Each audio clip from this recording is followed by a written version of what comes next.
ধন্যবাদ। বিসমিল্লাহির রহমানির রহিম। তিস্তা পাড়ের সংগ্রামী জনগণ, আসসালামু আলাইকুম।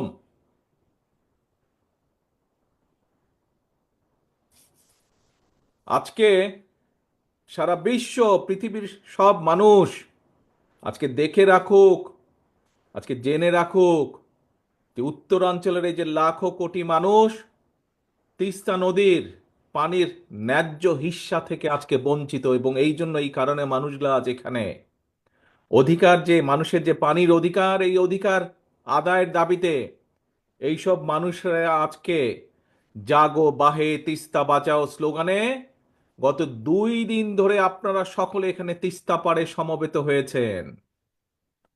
তিস্তা নদী রক্ষার আন্দোলনের এই উদ্যোগে আজকে যে এই যে 2 দিন ব্যাপী আয়োজিত এই অনুষ্ঠান, এই অনুষ্ঠানের আজকের আমাদের মূল নেতা, সভাপতি আসাদুজ্জামান দুলু, বিএনপি সহ বিএনপির অগণিত লাখো নেতাকর্মী সহ গণতন্ত্রের পক্ষের বিভিন্ন রাজনৈতিক দলের আজকে উপস্থিত, গত 2 দিন ধরে এখানে উপস্থিত নেতৃবৃন্দ সহ এই সমগ্র এলাকার বিভিন্ন শ্রেণী পেশার বিশিষ্ট মানুষজন যারা আছেন, বিশিষ্টজন আছেন, বিশেষ করে এই উত্তরাঞ্চলের সংগ্রামী জনগণ, আপনাদের প্রতি রইল আমার সংগ্রামী অভিনন্দন। প্রিয় ভাইরা, উত্তরাঞ্চলের পানির এই ন্যায্য হিস্যা বঞ্চিত মানুষেরা আজকে সারা বিশ্বকে জানিয়ে দিতে চায় যে ভারতের সঙ্গে বাংলাদেশের 54টি যে অভিন্ন নদী, এই নদীর পানির ন্যায্য হিস্যা প্রাপ্তি এটা কোনো কারো করুণার বিষয় নয়। এটা আন্তর্জাতিক আইন অনুযায়ী এটি বাংলাদেশের প্রাপ্য, এটি বাংলাদেশের মানুষের প্রাপ্য। অথচ আমরা কি দেখছি? আন্তর্জাতিক নদী আইন, তিস্তা নদীর পানির ন্যায্য পাওনা আদায়ের জন্য আজকে আমাদেরকে আন্দোলন করতে হচ্ছে। বাংলাদেশের মানুষকে তথা উত্তরাঞ্চলের মানুষকে আজ আন্দোলন করতে হচ্ছে। এই পানি বন্টন নিয়ে আমাদের প্রতিবেশী দেশ বাংলাদেশের মানুষের সাথে অপ্রতিবেশীমূলক আচরণ করেই চলেছে।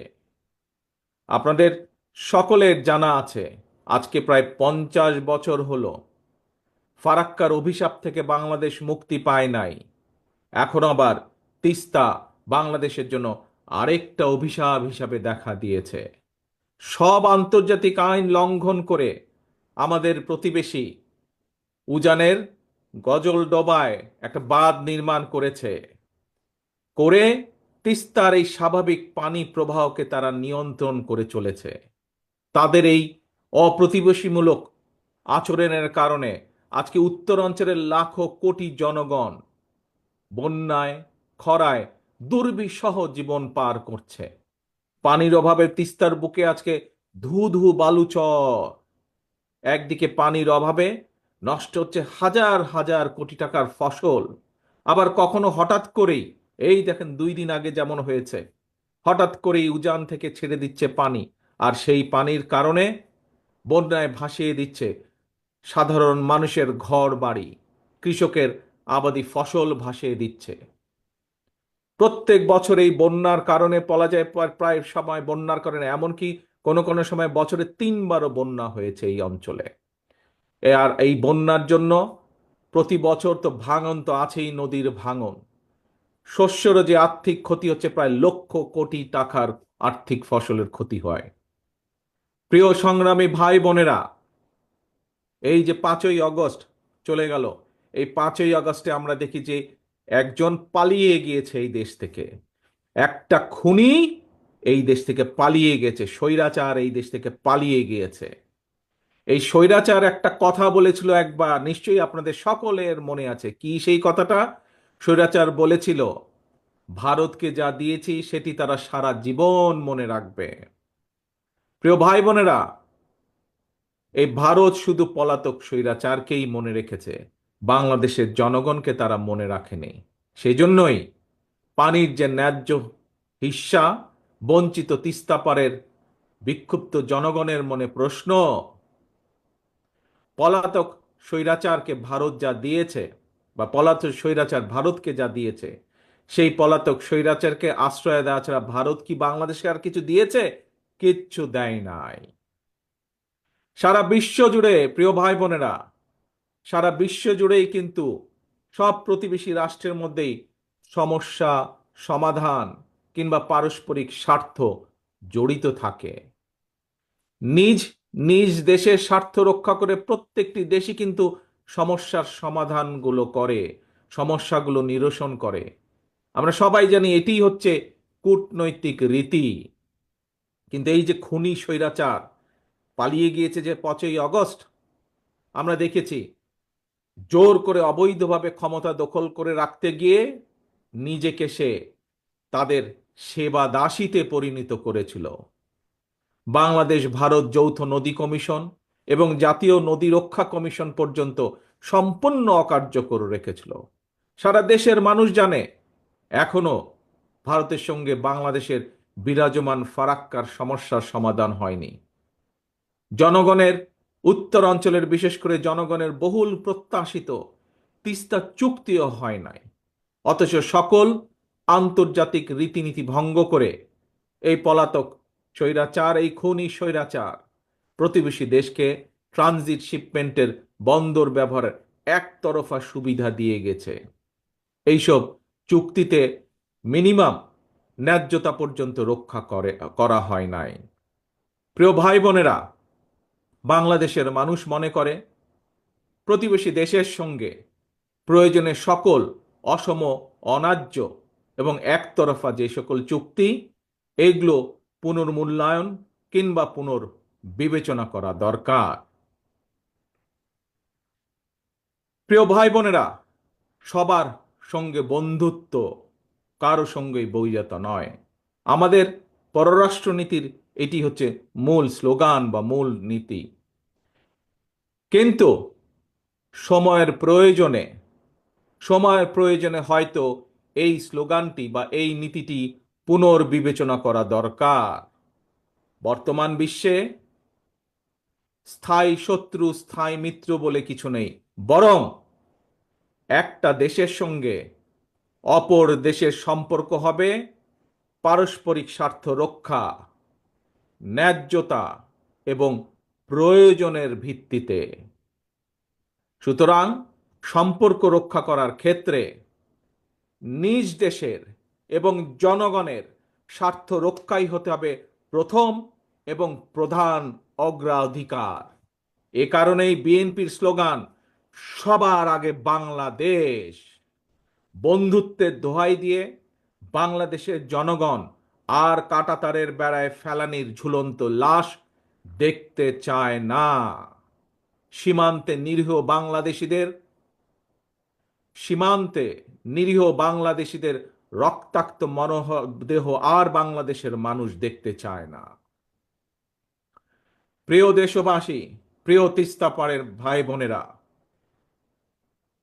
প্রতিবেশী দেশ ভারত যদি পানির ন্যায্য হিস্সা না দেয় বা দিতে যদি দেরি করে, তিস্তা চুক্তি করতে অনীহা দেখায়, তাহলে দেশ এবং জনগণের স্বার্থে, জনগণকে বাঁচাতে, কৃষিকে বাঁচাতে, কৃষককে বাঁচাতে, নদী বাঁচাতে, নাব্যতা রক্ষা করতে, তিস্তা সমস্যার সমাধানের জন্য আমাদেরকেই আমাদের বাঁচার পথ খুঁজে নিতে হবে। দেশীয় এবং আন্তর্জাতিকভাবে সকল সম্ভাব্য বিকল্পকে কাজে লাগাতে হবে।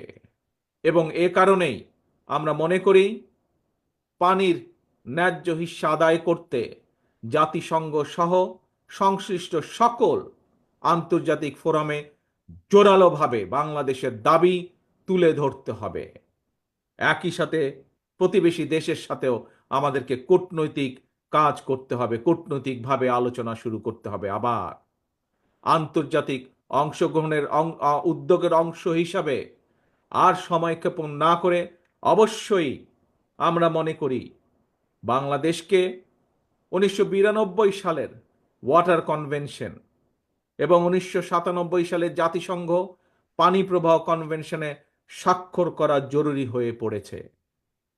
প্রিয় ভাই বোনেরা, আন্তর্জাতিক উদ্যোগের পাশাপাশি বিশেষ করে উত্তরাঞ্চলকে মরুকরণ থেকে বাঁচাতে তিস্তা মহাপরিকল্পনা বাস্তবায়নের কোনোই বিকল্প নেই। আপনাদের প্রিয় দল বাংলাদেশ জাতীয়তাবাদী দল রাষ্ট্র জনগণের সমর্থনে আল্লাহর রহমতে রাষ্ট্র পরিচালনার দায়িত্ব পেলে আগামী দিনে অবশ্যই আমরা অগ্রাধিকার ভিত্তিতে তিস্তা মহাপরিকল্পনা বাস্তবায়নের সব রকম উদ্যোগ আমরা ইনশাল্লাহ গ্রহণ করব। পাশাপাশি পাশাপাশি বর্ষা সহ অন্য অন্য উৎস থেকে পানি সংরক্ষণ করে রাখার জন্য বাংলাদেশের ভেতরে থাকা তিস্তার ডান পাশের 7টি নদী এবং তিস্তার বাম পাশে 5টি শাখা বা উপনদী, এগুলোকেও খনন করা অত্যন্ত জরুরি। এগুলোকেও খনন করতে হবে আমাদের। এছাড়াও পানির বিকল্প উৎস তৈরি এবং পানি সংরক্ষণের জন্য নদী ও পানি বিশেষজ্ঞদের পরামর্শ অনুযায়ী দেশের বিভিন্ন স্থানে জলাধার নির্মাণ এবং পুনরায় শহীদ জিয়ার সেই খাল খনন কর্মসূচি চালু করব ইনশাল্লাহ আমরা। প্রিয় ভাই বোনেরা, আমার সামনে এখানে বহু সম্মানিত মুরব্বী রয়েছেন। সেই মুরব্বীদের উদ্দেশ্যে বলতে চাই, প্রিয় মুরব্বীবর্গ, আপনাদের অনেকেরই মনে আছে সারা দেশে স্বাধীনতার ঘোষক শহীদ রাষ্ট্রপতি জিয়াউর রহমানের খাল খনন কর্মসূচির কথা। তখন একটি স্লোগান ছিল, বিখ্যাত স্লোগান। কৃষকের কাছে, গ্রামের সাধারণ খেটে খাওয়া মানুষের কাছে একটি পরিচিত স্লোগান ছিল, প্রিয় স্লোগান ছিল। কি সেটি? খাল কাটা হলে সারা, দূর হবে বন্যা খরা। প্রিয় দেশবাসী, উত্তর অঞ্চলের সংগ্রামী ভাই ও বোনেরা, দেশের জনগণের সকল গণতান্ত্রিক রাজনৈতিক মানবাধিকার কেড়ে নিয়ে ভোটের অধিকার ডাকাতি করে পলাতক স্বৈরাচার দেশে মাফিয়া সাম্রাজ্য গড়ে তুলেছিল। এই পলাতক খুনি স্বৈরাচারের আমলে জাতীয় নির্বাচনকে খেল তামাশার বিষয়বস্তু বানিয়ে ফেলা হয়েছিল। জনগণকে বিগত 15টি বছর ভোট দিয়ে সংসদ সরকার অর্থাৎ জনগণের নিজের সরকার প্রতিষ্ঠা করার কোনোই সুযোগ দেওয়া হয় নাই। ছাত্র জনতার গণ অভ্যুত্থানে গত 5ই আগস্ট এই মাফিয়া, এই খুনি স্বৈরাচার পালিয়ে যাওয়ার পর থেকে জনগণের অধিকার পুনঃপ্রতিষ্ঠার সুযোগ এবং সম্ভাবনা আবার তৈরি হয়েছে। ভোটের অধিকার প্রয়োগ করে জনগণের কাছে দায়বদ্ধ একটি গণতান্ত্রিক সরকার প্রতিষ্ঠার সুযোগ। কিন্তু গণতন্ত্রের পক্ষের শক্তি কিংবা সরকারের কোনো হঠকারী সিদ্ধান্তের কারণে যাতে এই খুনি পলাতক স্বৈরাচার আর তার দোসররা পুনর্বাসনের সুযোগ না পায়, সে ব্যাপারে আমাদের সকলকে সতর্ক থাকতে হবে। সে ব্যাপারে আমাদের সকলকে ঐক্যবদ্ধ থাকতে হবে অতীতের মতন। গণতান্ত্রিক দলগুলোর পক্ষ থেকে জাতীয় নির্বাচনের কথা শুনলেই অন্তর্বর্তীকালীন সরকারের কেউ কেউ বিচলিত হয়ে ওঠেন। প্রিয় দেশবাসী, প্রিয় ভাই বোনেরা, আমাদের অবশ্যই মনে রাখা প্রয়োজন, জাতীয় নির্বাচন নিয়ে এক এক উপদেষ্টা এক এক রকমের বক্তব্য এই খুনি মাফিয়া চক্রের সামনে বিশৃঙ্খলা সৃষ্টির পথ সুগম করে দেয়। এই জন্যই বিএনপি বারবার এই অন্তর্বর্তীকালীন সরকারের প্রতি তাদের কর্মপরিকল্পনার রোডম্যাপ ঘোষণা করার আহ্বান জানিয়েছে, প্রতিবার আহ্বান জানিয়েছে। তিস্তা তীরের প্রিয় ভাই বোনেরা, 2 দিন ধরে আপনারা আপনাদের দাবি নিয়ে তিস্তা পারের 11টি পয়েন্টে আপনারা কর্মসূচি পালন করেছেন। আপনাদের এই আন্দোলন অবশ্যই ইনশাল্লাহ বৃথা যাবে না। আপনাদের এই আন্দোলনে তিস্তা মহাপরিকল্পনা বাস্তবায়ন ত্বরান্বিত হবে ইনশাল্লাহ। জনগণের ভোটে বিএনপি রাষ্ট্র পরিচালনার দায়িত্ব পেলে অবশ্যই আমরা সকলকে সাথে নিয়ে তিস্তার সমস্যার সমাধান করব। তবে তবে এই যে একটু আগে যতগুলো কথা বললাম যে কিভাবে আমরা কি কি উপায় কি করব তিস্তার পাড়ের মানুষের সমস্যার সমাধানের জন্য, কিভাবে তিস্তা মহাপরিকল্পনা যে বাস্তবায়ন করব বা বাস্তবায়ন করার যে অঙ্গীকার করেছি, এই কাজ যদি আমাদেরকে করতে হয় তবে আপনাদেরকে একটি দায়িত্ব পালন করতে হবে, আপনাদেরকে একটি কাজ করতে হবে। সেজন্য আগামী জাতীয় নির্বাচনে আপনাদেরকে আপনাদের প্রিয় দল বিএনপির পাশে থাকতে হবে। বিএনপির দরকার আপনাদের সমর্থন। আপনাদের সমর্থন থাকলে, দেশবাসীর সমর্থন থাকলে ইনশাল্লাহ আমরা এই ধরনের তিস্তা সহ আরো যেই কাজগুলো আছে ইনশাল্লাহ সেই কাজগুলো বা সেই সমস্যার সমাধান করার আমরা সুযোগ পাবো ইনশাল্লাহ। প্রিয় ভাই বোনেরা, ইনশাল্লাহ ভবিষ্যতে তিস্তা পারে নয়, দেখা হবে আপনার গ্রামে, আর দেখা হবে আপনার ঘরে। আসুন, এই যে গত 2 দিন ধরে আমরা সকলে মিলে এখানে একত্রিত হয়েছি, এই যে হাজারো লক্ষ মানুষ গত 2 দিন ধরে যে আপনারা এখানে প্রতিবাদ গড়ে তুলেছেন, সারা বিশ্বকে দেখিয়েছেন কিভাবে ন্যায্য অধিকার প্রতিষ্ঠা করার জন্য বাংলাদেশের মানুষ, তিস্তা পারের মানুষ ঐক্যবদ্ধ হতে পারে নিজেদের অধিকার আদায়ের জন্য। আসুন, আজকের এই 2 দিনের এই কর্মসূচিতে আমরা প্রতিজ্ঞা গ্রহণ করি। কি সেই প্রতিজ্ঞা? সেই প্রতিজ্ঞা হলো জাগো বাহে, তিস্তা বাঁচাও, জাগো বাহে, বাংলাদেশ বাঁচাও।